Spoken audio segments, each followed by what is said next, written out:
वन्दे तु सर्वसिद्धे ध्रुवममलमणोगमं गतिं पते वोच्छामि समयपाहुड मीणमोऽसुध केवली भणिदम्। पंच परमेष्ठी भगवान की जय। आचार्य कुंद महाराज की जय। पिछली ज्ञानशाला में बताया था कि जो ज्ञानी है जब मोह को जीत लेता है तो जितमोह कहलाता है, मोह को नष्ट कर देता है तब क्षीण मोह कहलाता है। प्रश्न किया शिष्य ने, आचार्यवर क्या जान के राग द्वेष आदि को छोड़ता है?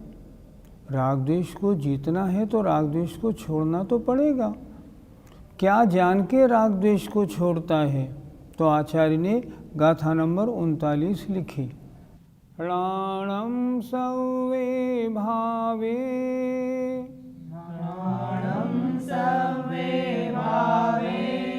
पचखाई परे तिड़ादूण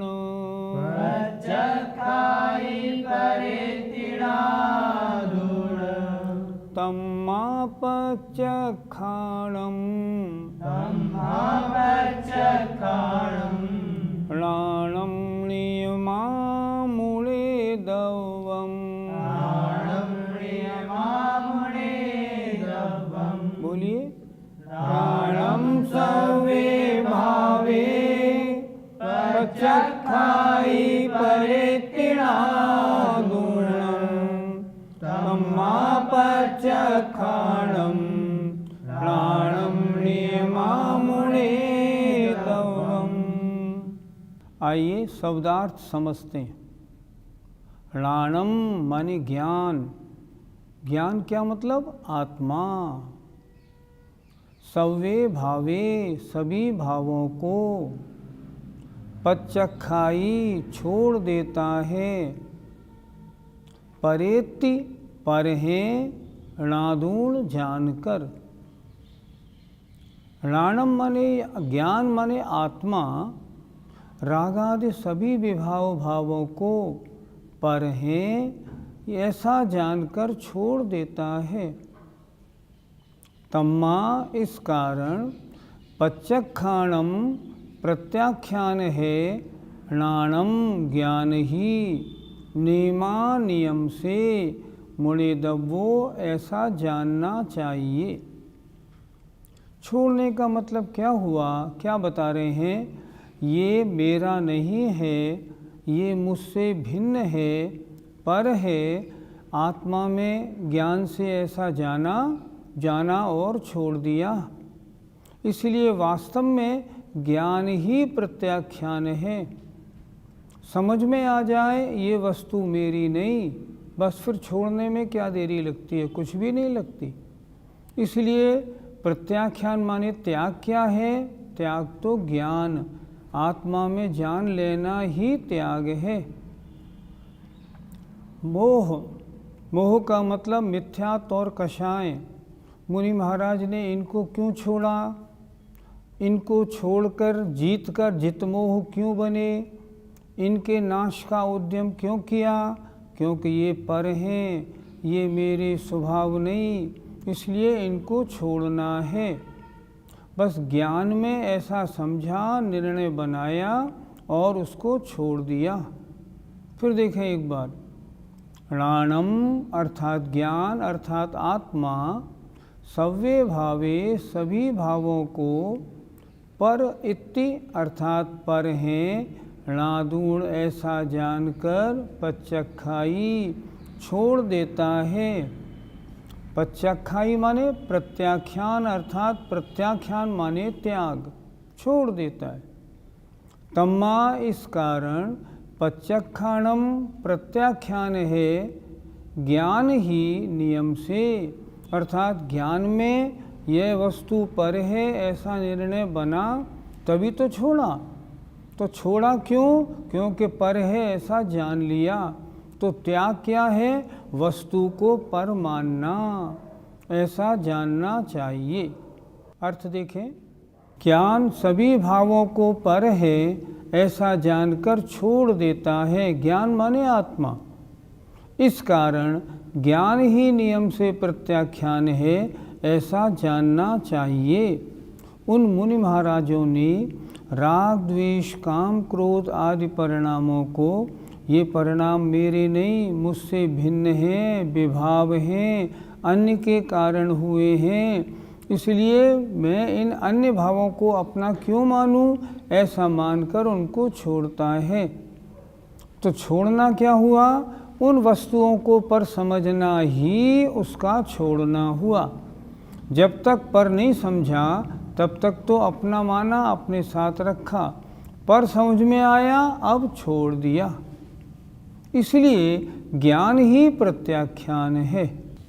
पंडित जी, प्रत्याख्यान क्या है? मुनि महाराज समाधि में लीन हुए, सारे विकल्पों को अपने से दूर हटाया, जो राग द्वेष आदि परिणाम थे उनके बारे में ये परिणाम मेरे स्वभाव नहीं, ये परिणाम तो कर्म के उदय के कारण बने हैं, वैभाविक हैं, गंदे हैं, मुझे मलिन करने वाले हैं, ऐसा जान करके उन समस्त राग द्वेष आदि भावों को मुनि महाराज ने छोड़ दिया और अपने आप को उस परम समाधि में लीन कर लिया। पद्यानुवाद देखिए। मिथ्यात्व रागमय भाव विभाव सारे, यो जान ज्ञान इनको जड़ से निकारे, ओ प्रत्याख्यान फलत निज ज्ञान प्यारा, मेरा उसे नमन हो सत कोटि बारा। ज्ञानी यह परभाव है, ये समझकर मानकर कैसे छोड़ता है? आचार्य स्वयं एक उदाहरण दे रहे हैं गाथा नंबर 40 में। जह राम को भी पूरी सो, जह राम को भी पूरी सो, पर दव मिणंति जानी तुम चयदी, पर दव मिणंति जानी तुम चयदी, तह सवे पर भावे, तह सवे पर भावे, णादूण विमुंच देणाणी, नादूण विमुंच देणाणी। बोलिए।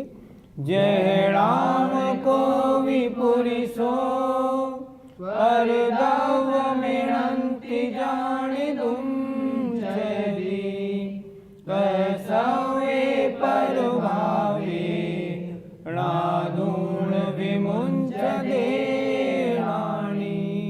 आइए शब्दार्थ देखते हैं। जह माने जैसे, नाम माने कोई नाम वाला, को भी पुरुष हो कोई पुरुष, किसी भी नाम वाला कोई व्यक्ति, परदव मिणमति जानिदुम चयदी, परदव मिणमति यह परद्रव्य है ऐसा, जानिदुम जानकर, चयदी छोड़ देता है।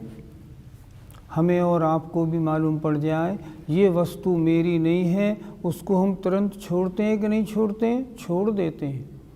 उसी तरह कोई भी पुरुष जैसे यह वस्तु अन्य की है यह जानकर उसे छोड़ देता है, तह माने वैसे ही सव्य पर भावे सभी परद्रव्यों के भावों को णादूण जानकर णाणी विमुंचदे ज्ञानी छोड़ देता है।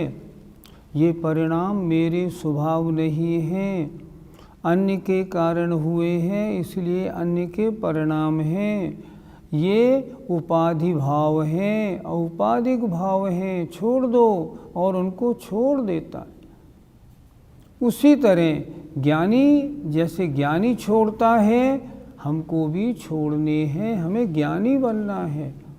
ये राग द्वेष आदि परिणाम मेरे आत्मा के स्वभाव नहीं। राग द्वेष आदि परिणाम कर्म के उदय के कारण उत्पन्न हुए विभाव हैं। ये कर्म के कारण हुए हैं, कर्म के हैं, इसलिए इनको छोड़ दो। छोड़ देता है। फिर देखिए, जहणाम को भी पुरुषो, जैसे नाम वाला कोई पुरुष परदव मिणमति, यह परद्रव्य है ऐसा जानकर जान चैदी छोड़ देता है। तह माने उसी प्रकार सव्वे परभावे समस्त परभावों को नादूण जानकर ज्ञानी छोड़ देता है। अर्थ देखें, जैसे कोई नाम वाला पुरुष यह परद्रव्य हैं ऐसा जानकर उन्हें छोड़ देता है, वैसे ही ज्ञानी भी सभी परद्रव्यों के भावों को जानकर उनको छोड़ देता है।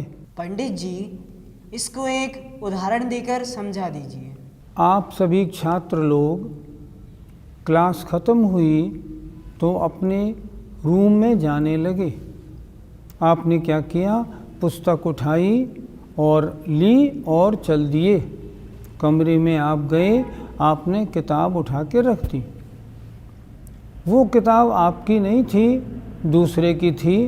वो दूसरा छात्र आके आपसे बोला, भैया वो जो आप किताब ले आए वो मेरी है।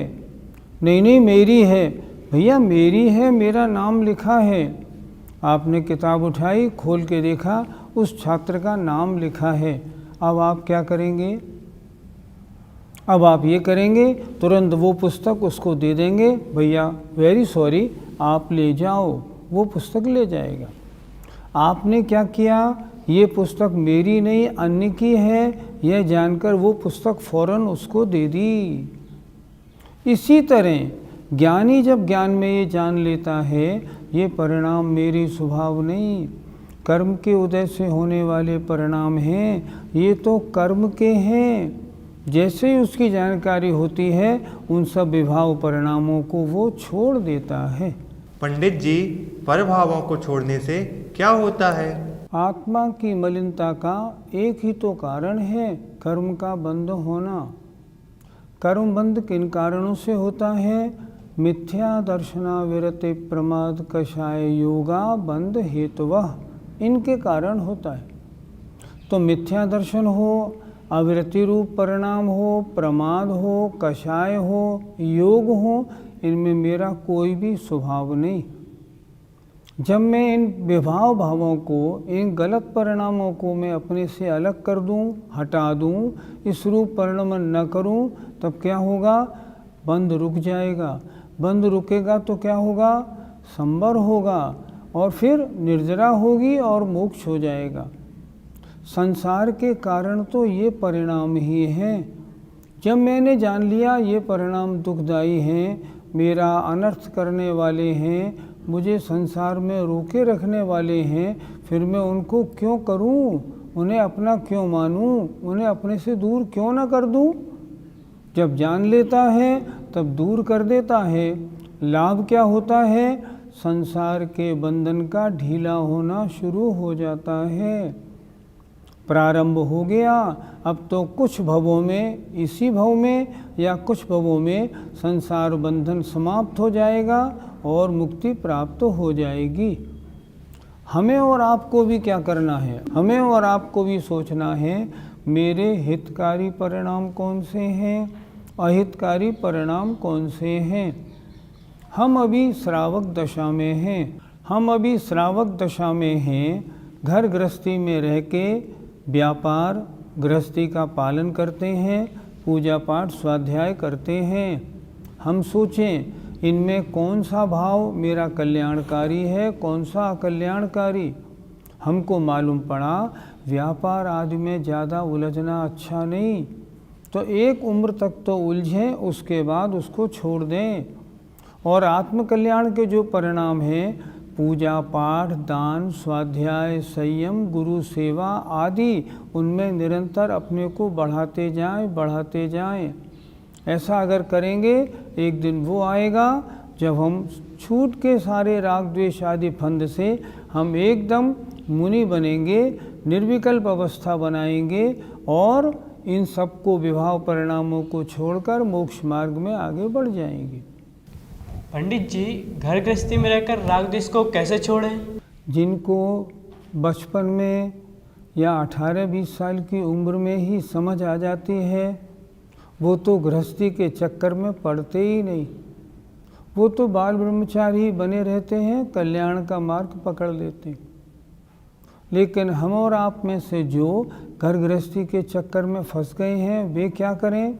वे ये करें, घर गृहस्थी में रहते हुए भी अपने आत्म कल्याण के कार्यों को नहीं छोड़ें। आचार्य विद्यासागर जी महाराज एक बात बहुत अच्छी कहते हैं, हमें 3 पुरुषार्थ करने योग्य हैं वर्तमान में, धर्म, अर्थ और काम। मोक्ष पुरुषार्थ तो संभव नहीं पंचम काल में। हम क्या करें? हम अपने 24 घंटों को 3 हिस्से में बांट लें। ध्यान से सुनिएगा, आपके काम की बात है। हम अपने 24 घंटों को 3 हिस्से में बांट लें। 8 घंटे धर्म पुरुषार्थ, 8 घंटे अर्थ पुरुषार्थ, 8 घंटे काम पुरुषार्थ। अगर ऐसा आप करते हैं, बिल्कुल हिसाब से बांटते हैं, समझिए आपका कल्याण निश्चित है, बिल्कुल होगा। अगर आप 8 घंटे धर्म पुरुषार्थ में लगाएंगे तो अर्थ और काम पुरुषार्थ में भी आप जो विभाव भाव हैं, राग द्वेष आदि, हिंसा, झूठ आदि, इनसे दूर रहने की कोशिश करेंगे।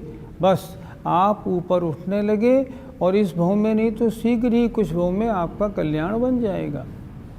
गृहस्थी में रहते हुए भी उलझे नहीं, सुलझने के लिए नित्य सोचें।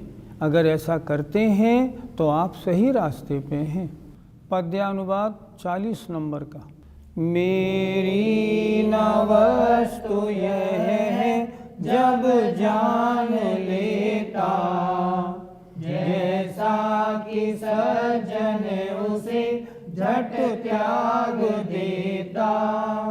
रागादि भाव पर है पर से न नाता, ऐसा पिछान मुनि भी उनको हटाता।